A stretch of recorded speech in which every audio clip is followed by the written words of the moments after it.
All right, y'all. So we got another day, another new story about how the wealthy are absurdly wealthy and absolute demons. So let's go ahead and dive into it here. The top 1% captured nearly twice as much new wealth as the rest of the world over the last 2 years. Sometimes I struggle when I'm reading these headlines. Like, it's like a bunch of stuff on a page, but you have to let that sink in. Let that marinate in your brain a little bit. The top 1% captured nearly twice as much new wealth as the rest of the world over the last few years. So that means the top 1% captured almost twice as much as 99% of the world combined. Okay. All right, let's see what else they say. The world's wealthiest residents have been getting far richer, far faster than anyone else over the past 2 years. The top 1% have captured nearly twice as much new wealth as the rest of the world during that period. According to Oxfam's annual Inequality report released Sunday, their fortunes soared by $26 trillion. $26 trillion. While the bottom 99% only saw their net worth rise by $16 trillion. And the wealth accumulation of the super rich accelerated during the pandemic. Looking over the past decade, they netted just half of all the new wealth created. Jesus. Compared to 2/3 during the last few years. Whoa. So they're saying over the past decade, they only netted half of all the new wealth created. So the top 1% got half of all of the wealth, and they're like, bro, they only got half the wealth. And now it's like they're getting 2/3. They're getting 2/3. This is a great system. When I read this article, here's what I think. This is sustainable in the long run. This is, nobody's going to have an issue with this. People are going to look at this and go, good for them. Good for them. The report, which draws on data compiled by Forbes, is timed to coincide with the kickoff of the annual World Economic Forum meeting in Davos. Those lovely world leaders who are definitely just geniuses and brilliant and have risen to the top in a fair meritocracy. By the way, they truly believe that about themselves. They truly believe, like, bro, I'm just brilliant. That's why we come here and talk about all these great ideas. You know what I'm saying?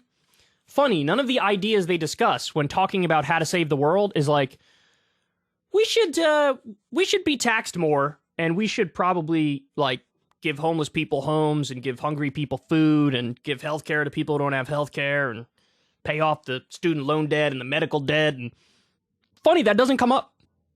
Shocking.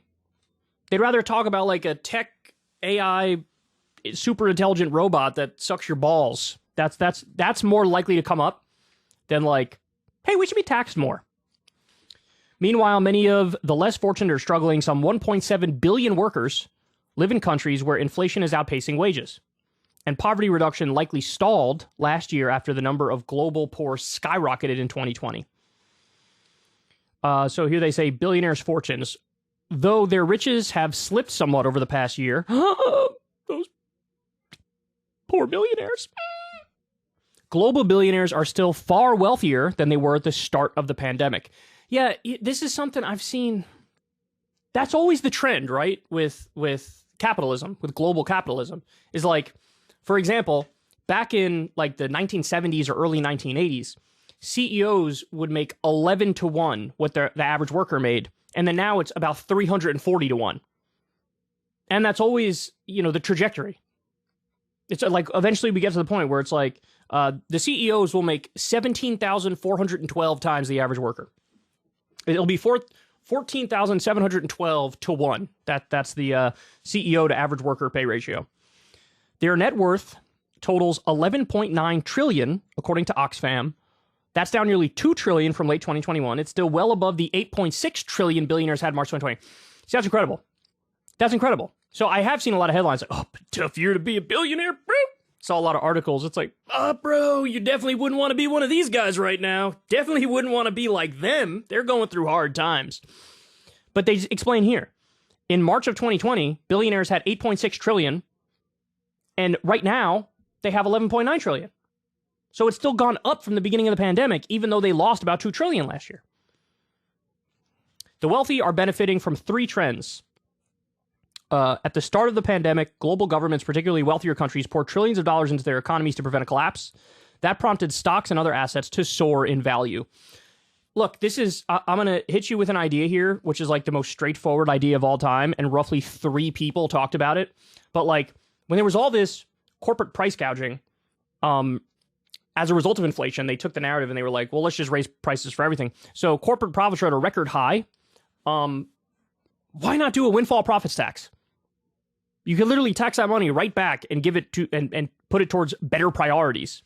But literally only like 3 people talked about it. Like Bernie, I saw talk about it, and then that's it. Like nobody else even talked about it. Quote, so much of that fresh cash ended up with the ultra wealthy who were able to ride this stock market surge, this asset boom. And the guardrails of fair taxation weren't in place. You don't say. You don't say. So apparently Oxfam, as based as they are calling to tax the rich. To counter this growing inequality, Oxfam is calling on governments to raise taxes on their wealthiest residents. It proposes introducing a one-time wealth tax and windfall taxes. Hey, look at that! We got the 4th comment on windfall taxes of all time. To end profiteering off global crises, as well as permanently increasing taxes on the richest 1% of residents to at least 60% of their income from labor and capital. See, this is a debate. I got into this debate with the PBD podcast guys. We were talking about what's called the estate tax. It's derisively called the death tax by people on the right. You know, they try to make it sound like ominous, like, oh, I'm going to die. Are they going to tax me with my $17.12 in my bank account? No, it literally only applies to people with estates. It is like the richest of the rich. It used to be 11 million or more in net worth that it would apply to, but I think that even went up more now.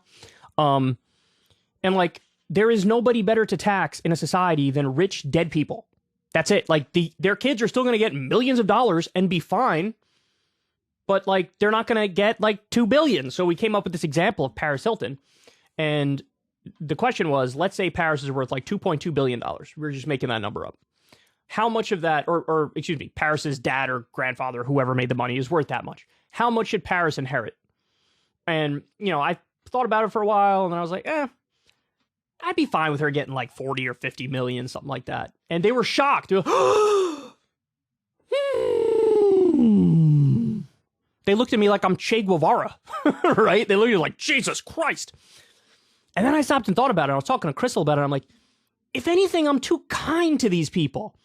What has she done? She's done Dickie McGee's acts. So it's funny, people on the right are against the quote-unquote welfare queens unless they're rich, in which case it's like, I'm in favor of them being the biggest welfare queens. Like, I want them to get free money for nothing because they're part of the Lucky Sperm Club and like their dad or their grandfather made a lot of money.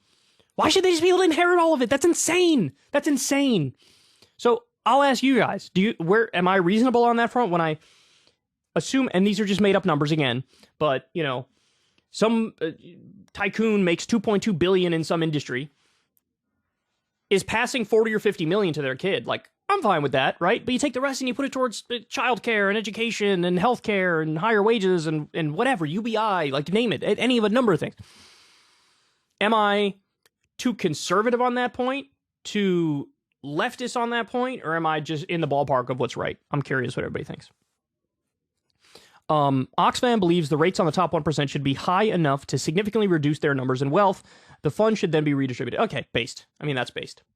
But anyway, I mean, this headline, again, because you read this sometimes, it doesn't land right away. It's just like, those are numbers. I see numbers. But then you got to stop and think about it, and you're like, oh my God, the top 1% captured nearly twice as much new wealth as the bottom 99%. And you know what this story reminded me of? This one. I saw this on Twitter the other day. Taylor Swift's cat is reportedly the 3rd richest pet in the world, worth $97 million. I don't even know what that means. Like, how does that work? Like, does the cat have a bank account? Like, do you like get to control the asset? Can pets legally own assets? Like, what are we talking about here? What is this? How is this a thing? How is this a headline? And then you read, like, remember that story about Jeff Bezos' yacht? His yacht is so big that his yacht has a yacht. I'm not kidding. That's real. That's real. That's a real story. Look it up. I didn't pull it up as an element here, but I'm telling you, it was a real story. I think we covered it at the time. And then you look at that and you go, like, how cucked do you have to be to oppose taxing the wealthy more? I've never seen a cuckier position in my entire life. It's like you're just dripping with cuckery in that scenario. Like, imagine not supporting higher taxes on the wealthy. Imagine. Look, bottom line, it ain't a meritocracy, dog. We don't live in a meritocracy. This isn't like, these who work the hardest. That's not true. That's not true. That's not true. So once you drill that idea out of your mind that that's not how it works, then you realize, like, oh, so this is messed up. Some of the hardest working people I know are living at the poverty line, and some of the laziest people I know are making $300,000 a year or whatever. It's like, your market value is not the same as your human value. We need to stop solely valuing market value in our society and incorporate more human value. And so you find a way to redistribute, level the playing field more, make it way more fair. Because this stuff is just, I mean, it makes me want to shove my balls in a blender. If you want to see me and Crystal Ball interview legends like Noam Chomsky, Cornel West, and more, subscribe to Crystal, Kyle, and Friends on Substack. $5 a month gets you the video version a day early. Remember, we take 0 ad dollars for this podcast. Or you can sign up on Substack for free and get the audio version a day later. Link in the video description box below.